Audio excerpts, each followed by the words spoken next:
Welcome back, everyone. Before we dive in, be sure to drop your thoughts, feelings, and lessons in the comments below.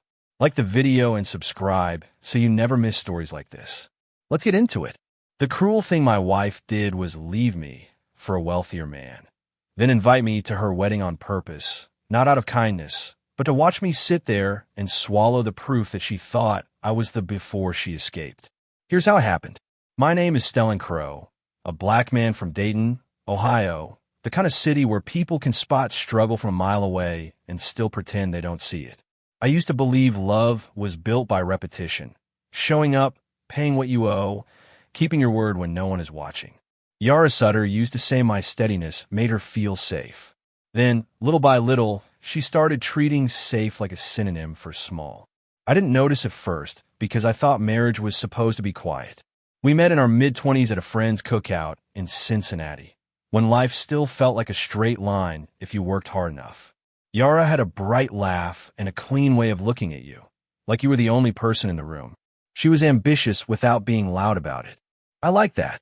She said she liked how I planned ahead, how I spoke carefully, and how I didn't gamble with our future. We dated, moved in, got married at a small chapel outside Springfield, and promised each other we'd never let outside voices shape our home. For a while it worked. We rented a modest apartment near Riverside Drive in Dayton, close enough to everything, far enough from chaos. Yara decorated the living room with bright prints and floating shelves. I worked operations at a regional supply company, the kind of job that rewards reliability more than charisma. Yara worked in client services for a marketing firm, sharp and polished, always finding ways to move up. I thought we were building the same life from different angles. I didn't understand that she was already building an exit ramp. The first shift wasn't a fight. It was tone. She started making comments that sounded like jokes, but landed like measurements. "Do you ever think bigger?" she'd ask while scrolling through luxury listings on her phone. "Do you ever get tired of playing it safe?" She'd say it while standing in our kitchen, the one we shared, as if it belonged to a smaller version of her. When I tried to talk about long-term goals, retirement plans, down payments, she'd blink like I was speaking a language she'd grown impatient with. Then my company reorganized. My hours were cut, not enough to destroy us, but enough to tighten the margins. I adjusted the way responsible people adjust. I trimmed spending, postponed a trip, picked up weekend warehouse shifts to bridge the gap. I didn't hide it from her. I told her because I believed honesty was protection. She listened with a flat face, then said, "So we're just going to accept this?" Like stability was a moral failure. She didn't ask what I needed. She asked why the world wasn't bending for us. Her mother, Morel Sutter, lived in Indianapolis but called often, voice sweet with judgment. She'd say things like, "Yara deserves a man who can keep her in the lifestyle she's meant for," and laugh as if it were harmless.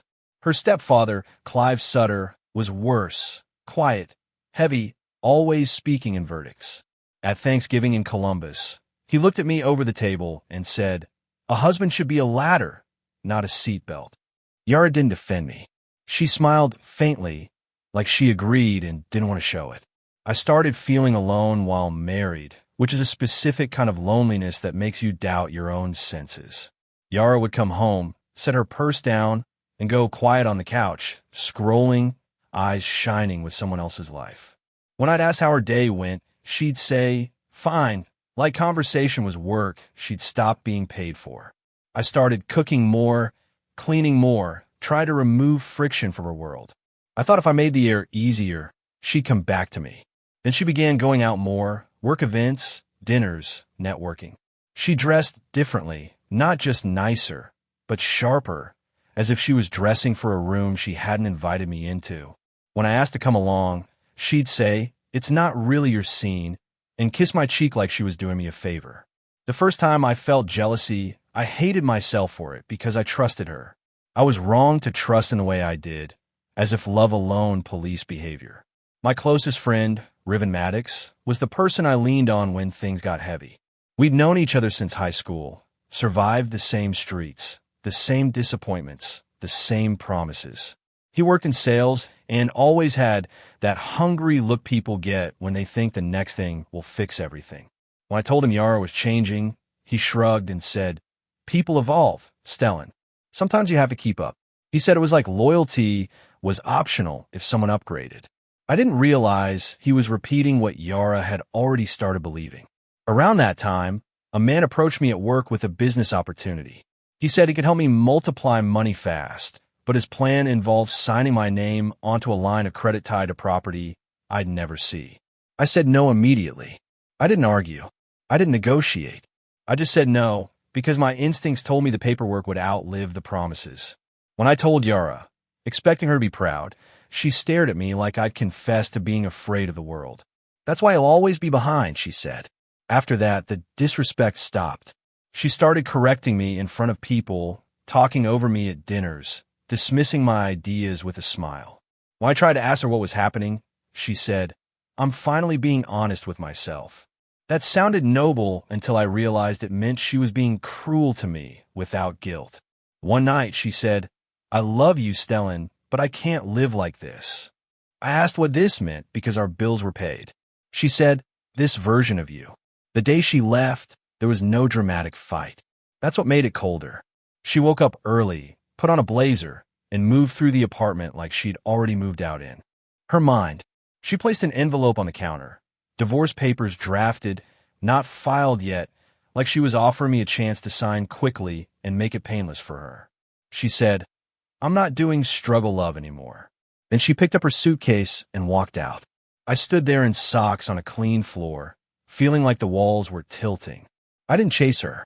I wanted to, but something in me refused to beg for someone who had already rehearsed leaving. I sat on the couch for a long time with my hands open, like my body was waiting for instructions. When I texted her later asking where she was staying, she replied, "Safe," as if safety was a place away from me. The next week, she came with a friend to get the rest of her things. She didn't look around. She didn't pause at our wedding photo. She moved like she was clearing a desk after quitting. The divorce happened fast because she wanted it fast. She waived spousal support with a confidence that felt like performance, not generosity. She didn't want the apartment, didn't want most of the furniture, didn't want anything that looked like our old life. She wanted clean separation, like I was a phase she'd matured past. I signed the papers because fighting would have kept her in my life longer, and I could feel how badly she wanted me to be the villain who couldn't let go. I refused to play the role she wrote for me. The months after were not inspiring. They were ugly and quiet. I lost weight because the food tasted like cardboard. I slept in pieces, waking up at 3 a.m. with my heart punching my ribs.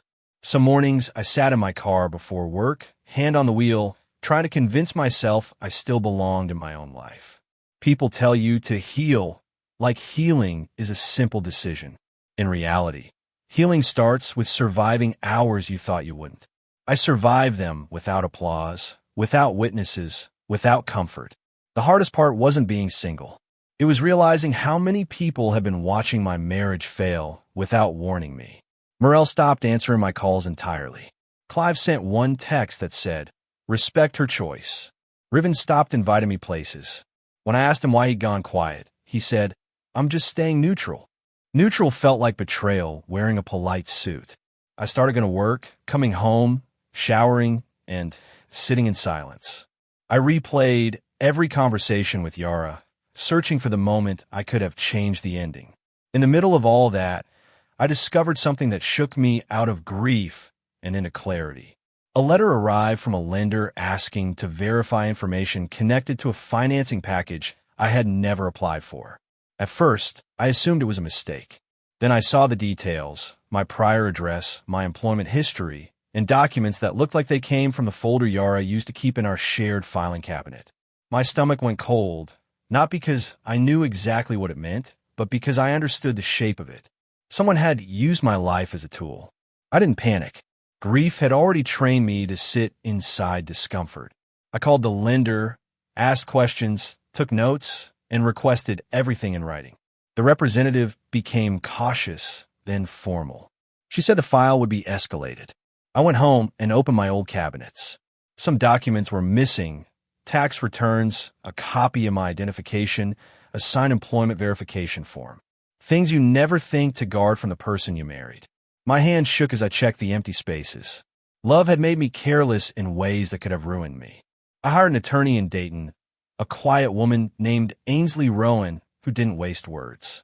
She told me not to contact Yara directly and not to accuse anyone without evidence. We document, she said. We protect you first. She helped me file identity fraud reports, play security alerts, and requested records from every place my name might have been used. It was tedious and humiliating, like scrubbing grime off a truth you didn't ask for. But it gave me something grief couldn't, a sense of action that was purely mine. Ainsley also asked me a question that rearranged my mind. Who benefits? That's when I started tracing the likely network. Yara had left for wealth, but wealth doesn't always mean money. Sometimes it means proximity, access to people who look important. I asked around carefully, not gossiping, just listening. A coworker mentioned seeing Yara in Chicago months earlier at a real estate mixer. Another person said she'd been posting photos in Miami. Then I heard a name, Blaine Mercer. He was known in certain circles for flashy deals and quick confidence. I found his business pages. He presented himself like a man who could turn any room into an opportunity. Luxury rentals, investment seminars, exclusive groups. The photos were polished, the captions heavy with certainty. I didn't feel jealous when I saw him. I felt a warning. Men like that rely on the assumption that no one will check the foundation as long as the surface looks expensive.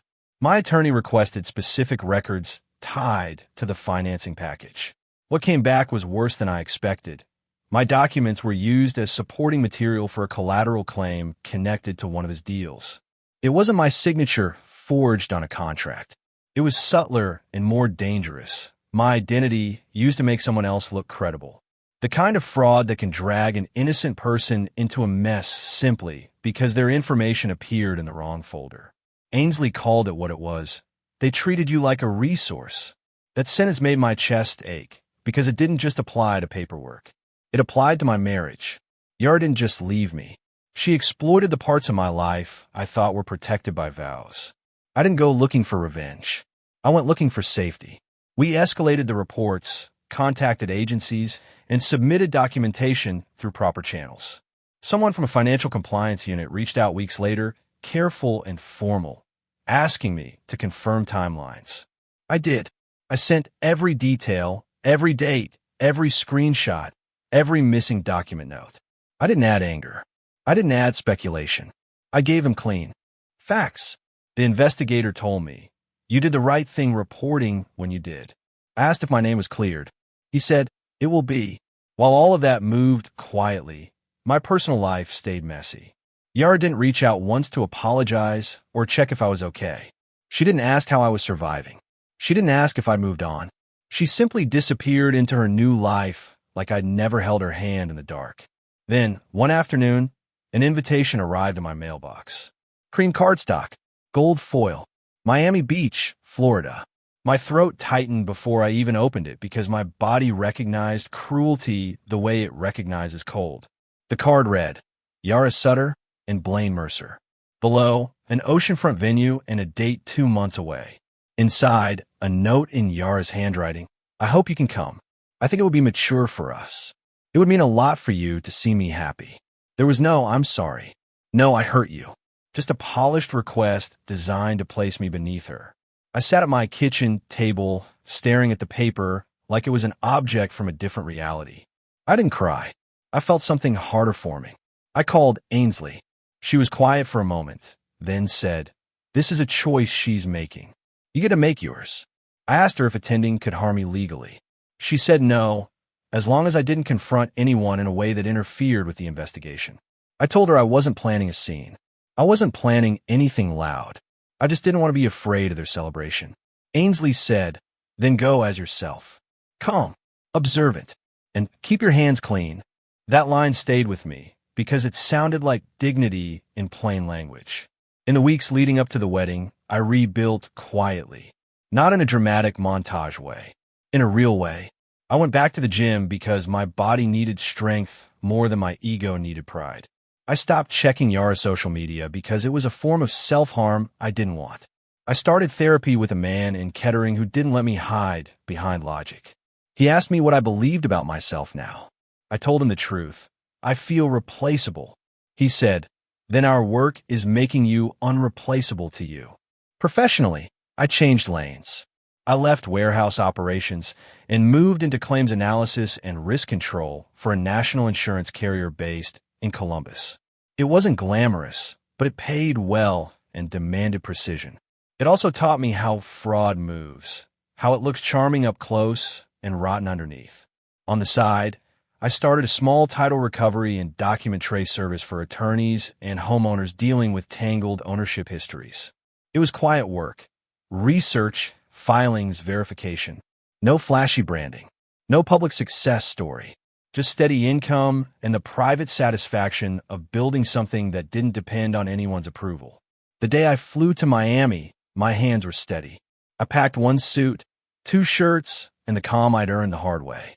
I arrived early and stayed at a modest hotel away from the beach because I wasn't there to be part of their world. I was there to walk through it without shrinking. The morning of the wedding, I stood in front of a mirror and adjusted my tie slowly. I didn't practice speeches. I practiced breathing. I reminded myself, the goal is not to win. The goal is to keep your dignity intact no matter what they try. The venue was bright, glass walls facing the ocean, white flowers arranged like wealth was a scent. The guests looked expensive, clean lines, glossy hair, confident laughter. I recognized the social rhythm immediately. People talking in opportunities, smiling with their whole faces only when someone useful approached. Yara spotted me before I reached my seat. She looked stunning, yes, but there was something sharpened in her posture, like she was wearing confidence as armor. She walked over with a smile that didn't reach her eyes and said, "You actually came." I said I would. I replied. My voice sounded normal, and I noticed her flinch slightly, like she expected weakness she could play with. She leaned in and lowered her voice. "I'm glad. I wanted you to see it. I wanted you to see what happens when you stop settling." That word again, settling, like marriage to me, had been a compromise, not a choice. Morel stood nearby watching, expression satisfied. Clive gave me a small nod, like he was acknowledging a man who knew his place. I took my seat without reacting. The ceremony began. Blaine stood at the altar in a tailored suit, smiling like he owned the horizon. When Yara walked down the aisle, people sighed and lifted phones. I didn't. I kept my hands folded and my eyes soft, not because I was unaffected, but because I refused to feed her need for proof. They exchanged vows that sounded like marketing, promises full of levels and expansion and destiny. I listened, and all I could think was how love sounds when it's treated like a brand. When they kissed, the room erupted. I stayed seated until the appropriate moment. At the reception, the music was light, the food plated like art. I moved carefully, not hiding, not seeking attention. Riven appeared near the bar, dressed like he'd been invited into a better life. He saw me and hesitated. Then he approached with that half-smile men use when they want forgiveness without accountability. "Stellan," he said, as if we were still simple. "You okay?" I looked at him and said, "I'm present." He swallowed. "Man, I didn't know it would go like this." I didn't argue. I just said, "Yet you came." Yara found me again before the speeches. She touched my arm lightly, as if we shared familiarity. "I'm going to say something," she said. "Just be mature about it." The phrasing made my stomach tighten because it framed cruelty as honesty and my pain as immaturity. I nodded once. She smiled, satisfied, and walked away. I watched her join Blaine and link her arm through his. She looked like she belonged at his side, but belonging and safety are different things. I wondered if she knew the difference anymore, or if she'd traded it away for the feeling of winning. Speeches started with a groomsman talking about Blaine's drive. Then Blaine stood up, grinning, and thanked everyone for believing in vision. He spoke like a man used to rooms clapping for him. Then Yara took the microphone. Her smile was practiced, bright, and she scanned the crowd like she was counting witnesses. "I used to think love meant making yourself smaller," she said. "I used to think I had to accept limits." People nodded because limits are a convenient villain. Then she looked directly at me and said, "My ex-husband is here tonight. Stellan, thank you for coming. I hope this helps you finally move on." A ripple moved through the room. curiosity, pity, entertainment. That was what she wanted, the group acknowledgement that I was the past. I stood up slowly, not because I had to, but because I refused to sit beneath her narrative. I didn't ask for the mic. I didn't raise my voice. I walked to the wedding coordinator and handed her a sealed envelope labeled with Blaine's name and a simple instruction: immediate delivery. Then I returned to my seat, as if nothing dramatic had occurred. For a few seconds, Yara's smile held. Then Blaine's phone lit up. He glanced down, and the confident shape of his face changed. His eyes narrowed, jaw tightening like he was biting down in panic. He checked again, thumb moving fast, and stood abruptly. He leaned toward Yara, whispering hard. Her expression shifted from smug to confused to irritated, because she believed control belonged to her that night. Blaine walked away from the head table, phone pressed to his ear, shoulders stiff. The music kept playing, but the room's energy started to crack. People noticed. They always notice when wealth stops performing smoothly. A suited man approached the coordinator, speaking quietly. Then another. Staff moved differently, faster, tighter. Blaine returned to the table for a moment, face pale, and demanded to see the envelope. The coordinator pointed toward a side hallway where a man waited with a folder. Blaine followed him with the posture of someone trying not to run. Yara stood, a smile still on her face, but it looked glued on now. Morel rose as well, eyes sharp. Clive stepped forward, protective and angry. Guests began whispering. A few phones came out not from malice, but from instinct. Yara marched toward me, heels precise, eyes bright with accusation. "What did you do?" she hissed, keeping her voice low so the room wouldn't hear her fear. I met her stare without flinching. "I protected myself," I said. That answer didn't satisfy her, because she wanted to be the only person allowed to rewrite the story. "You're jealous," she said. "You couldn't stand seeing me happy." I didn't argue about her happiness. I simply said, "You invited me to humiliate me. You don't get to call my boundaries jealousy." Her throat tightened, but she didn't apologize. The coordinator returned, face strained, and asked Yara and Blaine to step into a private room.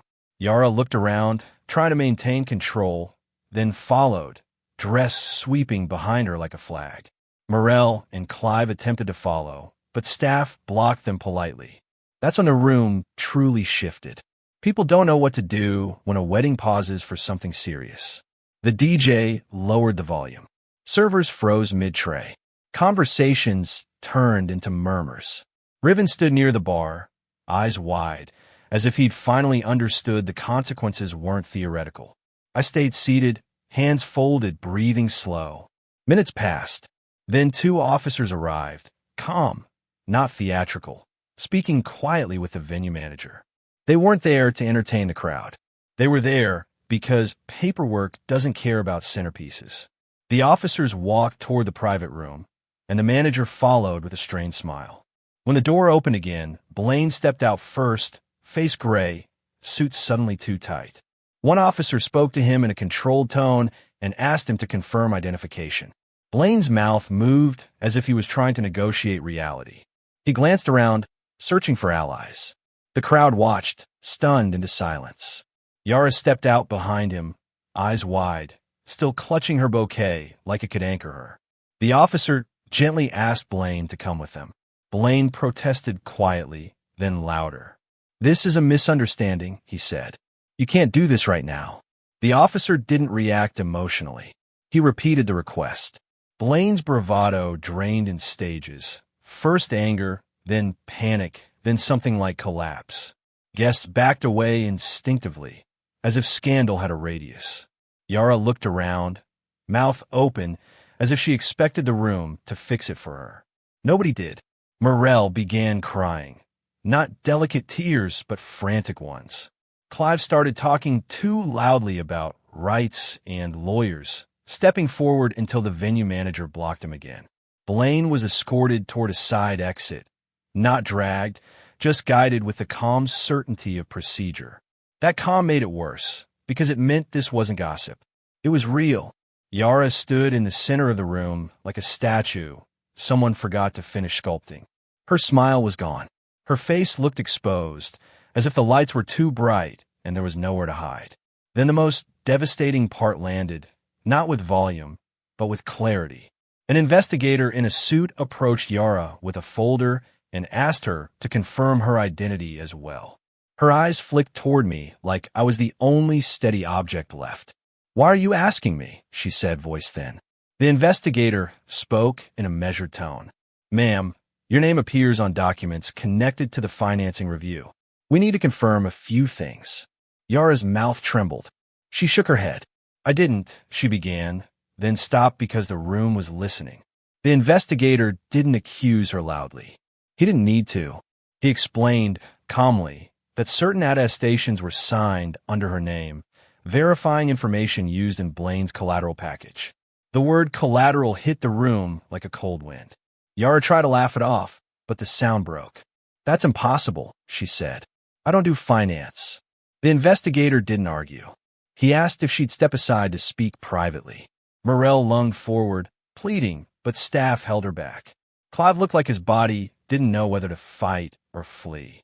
Yara's knees visibly wobbled. Yara turned toward me again, moving fast now, panic breaking through pride. "Fix this," she whispered, grabbing my sleeve. The entitlement in that word made something settle in me. Even now, she reached for me as a tool. I looked down at her hand on my jacket and gently removed it. "I can't fix what you chose," I said. Her eyes flashed with anger. "Because anger is easier than shame. You did this," she snapped. "You always wanted to control me." I shook my head. "No, you wanted to control the story. I'm just not participating anymore." Her face shifted, and for the first time, something like remorse tried to form, but it was tangled with self-preservation. "Stellan, please," she said, voice shaking. "I didn't know he was like this." I held her gaze. "You didn't care who he was," I said. "You care what he looked like standing next to you." That sentence cut her because it was accurate. Morell cried harder. Clive looked at Yara with a new kind of fury, the kind reserved for bringing danger to the family's doorstep. Guests were already slipping out, murmuring into phones, forming new narratives. The reception dissolved without an official announcement. It simply emptied, like water draining from a cracked container. The DJ stopped. Servers began clearing plates that barely got touched. Yara stood near the private hallway, clutching her dress, watching her dream collapse in real time. Blaine went through a side exit, escorted with the quiet certainty of consequences. Yara's wedding became paperwork and whisper questions. Nobody stood up to defend her publicly. The same people who clapped for her insult toward me suddenly needed distance from her disaster. That's when I saw the truth. Status friendships scatter at the smell of liability. Outside, warm Miami air hit my face, and I realized my body wasn't shaking. I'd imagined this moment, her cruelty, my humiliation, and I'd pictured myself breaking. Instead, I felt strangely calm, like a knot in my chest had finally loosened. Yara rushed after me, veil crooked, eyes wet now, voice ragged. "You're enjoying this," she accused. I didn't smile. "I'm relieved," I said. "There's a difference." She stopped, breathing hard. "I didn't mean to hurt you," she said. That line was too late. Intent doesn't erase impact when impact lasts years. She stepped closer. "I was angry," she said. "I felt trapped." I watched her carefully, because I'd learned that words can be costumes. "You weren't trapped," I replied. "You were impatient. You wanted a shortcut to feeling important." Her face crumpled, and for a second, I saw the woman I married, the one who used to laugh in our kitchen. Then she hardened again. "So what now?" she asked. "You walk away like you're better?" I held steady. "I walk away because I'm done letting you decide what I am. You already did enough damage." Over the next weeks, I learned through my attorney what the wedding night triggered. Accounts tied to Blaine's deals were frozen pending review. Investors were contacted. Properties were flagged. People who once praised him began denying they'd ever known him. Yara was questioned formally about documents bearing her name. The investigation didn't need her to be a mastermind to ruin her life. It only needed proof she signed what she signed.